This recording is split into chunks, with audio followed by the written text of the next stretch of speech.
guest at the Texas State Penitentiary in Huntsville, and his mama had just died of ovarian cancer.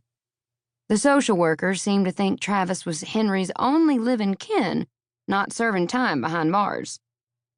Yep, definitely hard not to feel sorry for the kid. Travis pushed the remote on the visor and waited for the gate to open. And waited. God damn it. That's a bad word, Henry spouted. The remote for the gate didn't work. Travis got out, turned off the fucking truck so Henry wouldn't chide him about it, and trudged over to open the gate manually. A white piece of paper flapped in the breeze. You are in violation of Agricultural Code 246.4b again. It is not my responsibility to keep your cows off my property. It is yours. Fix your dang fences. Travis yanked the note off the gate, crumpled it up, and dropped it. Litter bug! Henry was in prime form. He'd fallen asleep in the car seat, something he invariably did about 3 minutes before they got wherever it was they were going. Stopping the truck was like poking a nest of hornets, and that's why Travis had left it idling. He leaned over and grabbed the wadded piece of paper, held it up for Henry to see, and then shoved it in his pocket. The gate groaned loudly as he pushed it to the post and hitched it on the wire.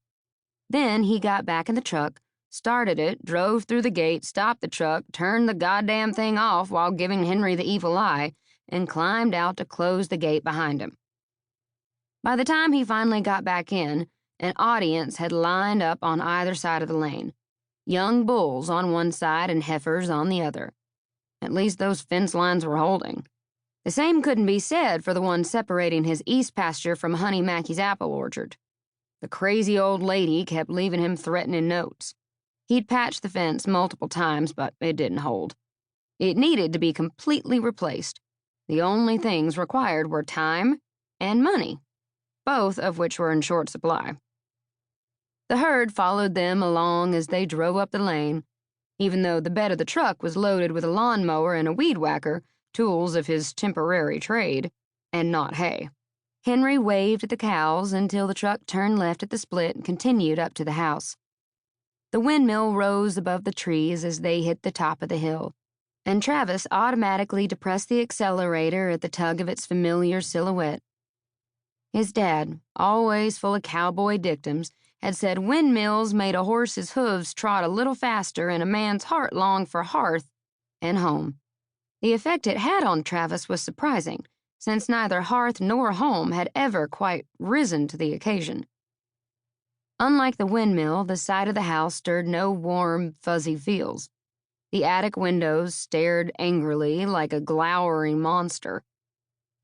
A new coat of paint would probably do wonders, make the place more Southern living and less Amityville horror. "Let me out!" Henry said. Then he convulsed and rocked in his seat until Travis reached back and sprung him.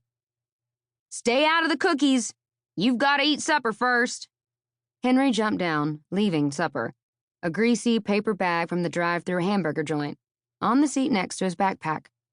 It was the best Travis could do after a long day at work, where he'd grubbed, dug, and planted at the village chateau, the fanciest hotel in Big Verde. And when he was done with all that, he'd help get the place ready for Annabelle Vasquez's Halloween party. She'd kept a watchful eye on him as he'd installed a fake graveyard and set up a pumpkin patch. He'd politely turned down the invitation Anna had offered when he left. He didn't much care for parties, and this one seemed especially awful as it required a costume. He shivered at the thought as he followed Henry through the back door. Anna had also invited him to bid on a landscaping project for her new house. He turned that down, too.